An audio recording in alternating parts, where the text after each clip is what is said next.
away. This was just a gut check from me.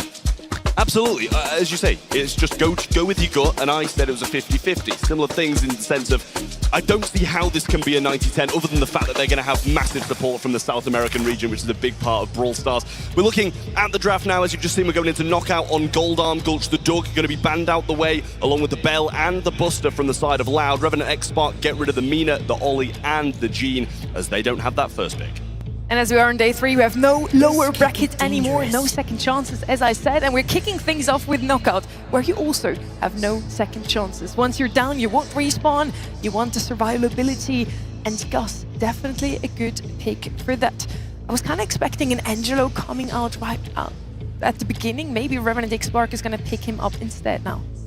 Yeah, I think Gus can work as well in this early onset. So the range obviously could keep up with something like an Angelo, who's been a very frequent pick here. Wouldn't shock me at all if Revenant still elect to go that route. But great combinations are also something you have to look out for. RT on the defense. I'm curious what they pair this alongside. Now that Ollie is gone, several stereotypical compositions that he goes along with. Ollie plus Jay, Ollie plus Squeak, Ollie plus Byron are out at the table. And there's one of those support brawlers too. So I think Revenant XSPARK are probably going to have some dangerous intentions towards the end of this draft. Absolutely, I love that pick as well, and it's got a great balance, providing those slipstreams, all providing the heals. Weekend Warrior gadgets coming in those pressing moments as well, can deal massive amounts of damage. And the same can be said for RT, marking up those opponents, being able to go and drop your legs in the later phases, makes you a machine at long range and at short range when that gas closes you in.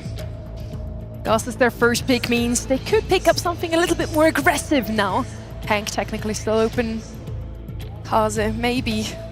What is it going to be in the end? Gray, super aggressive there. With the Gus and the Gray, they have the perfect support comp for a tank or assassin style brawler. Now, Kenny, who would you choose? Ollie's the stereotypical one. Hank, I think, is a good shout, just considering how much we've seen him this weekend. Instead, they're going a completely different route, which is really interesting. I will say these support compositions do go alongside Squeak, and I think it's just because Squeak is so pesky to deal with on these maps. So this is a completely different direction than what we're used to seeing, but that's the stereotypical counter you'll see. It's Brock. They want to dictate the wall break. And the thing is as well, we've seen them play this Brock multiple times throughout this weekend very, very well, getting the right wall breaks, the right grass breaks to put themselves in a great position throughout. So I really like that from Revenant. It's been Sergeant on that brawler so far, and he's been providing some incredible gameplay. So we'll see if they repeat that again and stick to what they know. The backs of two beloved regions rest on the giant shoulders of these gentlemen on stage. Despite the burden of carrying nations, they've stood against every competitor in their way. But today, only one survives. Southeast Asia's darling, South America's superstars. Kick us off for quarterfinal 3. Well, it's a quick start for Revenant as they get that early kill onto Firecrow, and he didn't get much back from it either. Adinho in the mid, fairly low, getting it double tapped by the two long-range players on the side of Revenant, and they're leaving Kyodog all alone, ready to just try and farm some supers for the side of Revenant. Dominant start for the fellows in red. Kyodog left all alone, not necessarily a 3v1 kind of brawler. The more time that is bought as well, Sergeant can break up this map, kind of set how they want it to be built. That's a big deal as well, because the more open space there is, the harder it is for a control brawler in Squeak to deal with that. A lot of shots hit there by X9J as well. Shouldn't be too far off getting those hypercharges for the later phases of this game.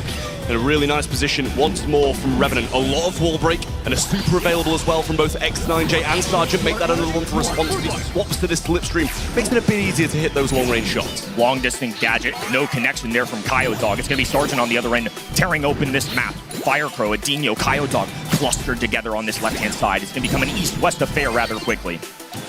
Well, getting down to a few supers for Loud as well. Now the good shield is ready to go, and X9J still holding on to his, not being pushed in just yet, and a hypercharge ready to roll for Sergeant once more again.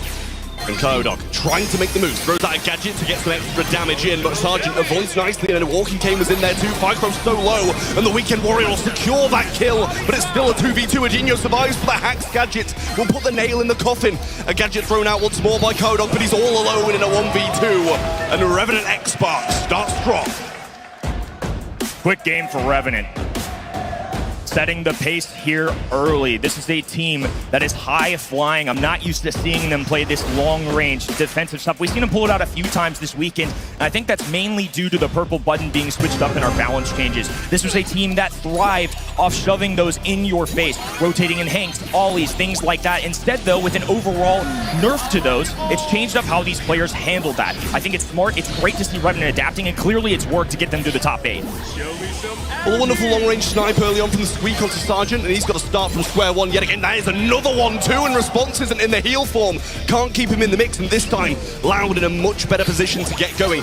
And remember, the rest of those wall breaks aren't going to be there for the rest of the round. Now Response will get a kill, but just fall to one shot, narrowly surviving on 556. Just retreating to this back right corner, looking for the gas, but it's not there yet. No amount of karaoke is going to save Jae Young right now. 556 HP, and he's doing what he can. I think ultimately just trying not to charge supers. At a professional level, you're going to see this a lot. They don't want to give it or concede any extra supercharge to the Loud members, so he's just going to rush to the green fog. Well, it was an early death this time for Sergeant, and now the map's not going to be molded to their capabilities as well. A gadget once more, but this time not finding any connections for Kyodog. Has a super in his hand and looking to try and flank this bottom side, but cut off quickly by Response. Each side just trying to charge up some utility. Red roster only with one super, and of course it's the easiest one to get out of Jae Young. Kyodog's much more threatening. Nobody wants to make a mistake. I think Loud being cautious, especially after they were rushed in the opening game. Now a walking thing. Ooh, a beautiful connection. Response has to run for the hills. Absolutely good evade in there from the follow-up shot as well. Really tough to get out of the way of that one, and a gadget once more with the rocket fuel to get rid of some of this map. Sergeant with the super in hand as well. I'm sure he'll want to kind of try and get some value along with it, but Adinho swoops backwards and evades that, but some grass got taken out along the way. Little extra vision for the side of REVENANT. They don't mind that at all. But I think more importantly, the green fog going to start closing in. Now Hypercharge going out rather early. Jay survives, but his teammate falls. 2v2 situation. A teleport forward. Firecrow connects. Jay sees the writing on the wall, and Loud bounce back. Well, the right moment to accept defeat, I think there. It was a bit pointless to try and fight that after you've dropped your legs. Bit of a tough situation for them now. Momentum back on the side of Loud, but I think literally if they don't get an early death on Sergeant in that first round and more of the map's broken up, there's still stand a chance there. Feels like Brock is a key player in this because, like you mentioned, the more walls they can break out, the better for Squeak. Obviously, Gray, somebody with a solid amount of range. Gus has a long distance that he can cover, but nonetheless, I think it's just better for the squad overall. Now Response flanking a little bit. They're going to surround Loud here. If Firecrow doesn't make any kind of contact, this is going to be devastating. Firecrow did get a pull through that wall, and that breaks up a little bit of the map. There's the rocket fuel and then follow-up rocket rain, and the other two collect one as well. Response swapping to these slipstreams, getting people out of the way, and they get another kill as well. And this is not what Loud want to see. Early deaths and a lot of supers for the side of REVENANT. A follow-up shot from Sergeant will see the last member of Loud going down, and now just one round between them in the first set. Grass has been cut down on the left-hand side, but not too many walls yet. Brock starting to get to work on that. Now a long-distance gadget coming out of Kyodog. Loud electing to play as an entire unit while REVENANT space the floor. Hypercharge, it's go time for the red roster. Down goes Squeak, just 2 left for Loud. Oh, we've got a lot of work to do here as well. Response choosing to go on that more aggressive stance and swapping to the slipstream once more. The rest of REVENANT choosing to play this a bit more passive. Why rush when you can just take it to the late game and win anyway? Adinho and Firecrow desperately in need of supers to catapult them back into this round. Big ask.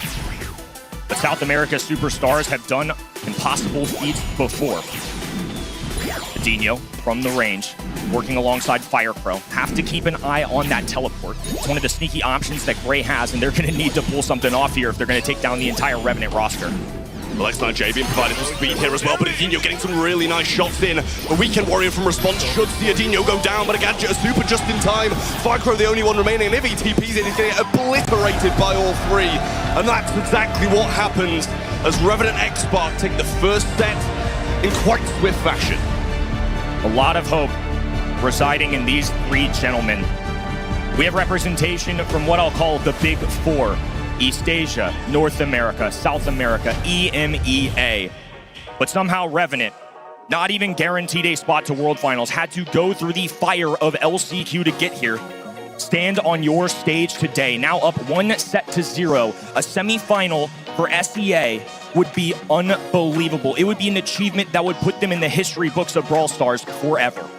and absolutely deserved at this point as well after this opening set. They've got to carry this on, though. You're looking at a 5-6-3 from that side, and, you know, it's knockout. These stats do actually reflect how the game mode played out. It was only 2-1-2 from the side of Loud. Just nowhere near as many kills, I think, from the start after we got into that first game and saw quite quick kills from Revenant. We saw how this one was going to go. The draft just seemed a little bit more their way. Loud came back in that second game with some fire, and they really did play well. But Revenant just kind of slipped back into that more passive route and played it slow.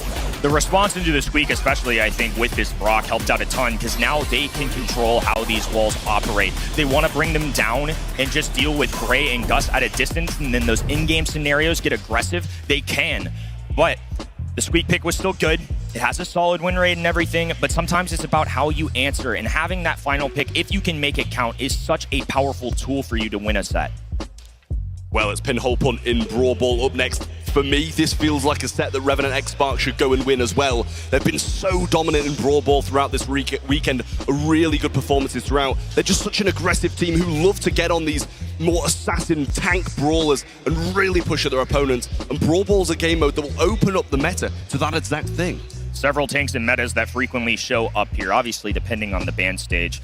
But the Little Shrimp, Big Tank, and Hank is definitely atop of the list. Buster actually shows up here quite a bit. And then, of course, in the more aggressive route, maybe the assassin, the goal scorers, Mo, somebody that constantly shows up here. And a big reason for that is, one, the DPS, but two, the fact that he can burrow underground. It's a free trip to anywhere on the map, and that hypercharge is fast. It is so hard. In the blink of an eye, Mo can be in front of your face. He can throw a ball forward, dive for it, punch in the back of the net.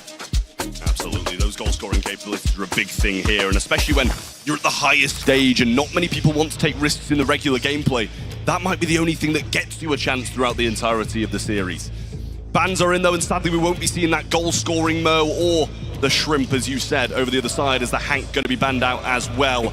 Loud get rid of the Ruffs, and I believe it was the Squeak along with that as well. They're going to take that early first pick of Meeple, which is incredible. We've seen it time and time and time again, and it's worked every single time. Mina, Otis, and Hank over the other side for Revenant XSPARK. Meeple's had his name called a lot this weekend, but a lot of the times it's because of the ban stage not necessarily seeing the field as much. It's because he's a powerful brawler. That hypercharge is oppressive. If you take your time, charge it up, and especially when paired with the castle gadget, the one that traps you, well, now you can gain so much positioning all at once. So if you need a surge of offense, you can push forward, and then eventually you can walk through walls. Pam, however, the ability to pepper down tanks cannot go underestimated. For our casual fans out there, maybe you're just trying to learn the ways of ranked or your ladder. This may not be the brawler that gets you the most value. It's not necessarily a carry brawler, but in team play, in 3v3, at our highest level, this brawler is a menace. I think you've got to kind of look at the scrap sucker in these situations as well. Very good when you've got people barreling towards you. The hypercharge that's just been introduced for Pam as well has kind of catapulted her back into this meta, and Charlie to go along with it as well. So a little bit of a different stance from where I thought they were going to go for the Revenant XSPARK side. Seemingly very controlling rather than as aggressive as we would have thought. Definitely a shift in what we've known their identities to be. I would say for both of these teams, to be honest with you, but these are some powerful brawlers. This is the meta that we live in right now. If you've been with us for a long time this year, it's been very aggressive. Plenty of tanks, lots of health points. Today, so far in quarterfinal number 3, it's more control-oriented, so I'm curious to see how Loud round this out. They start with Meeple and pair it with Ali. That's an aggressive brawler. That's one that's going to be up in the faces of the enemy. And I think into somebody like Charlie, it can get shut down, but I want to see how the full Loud composition comes together before I make too many opinions. Yeah, I mean, you've got to look at Revenant XSPARK still having this last pick as well, so definitely don't want to overcommit on the aggression, because they can just go something that'll be able to shut that down. And don't get me wrong, Charlie's not going to be bad against tanks and aggression as it is, being able to cocoon people and kind of seek the assistance of her teammates whilst waiting.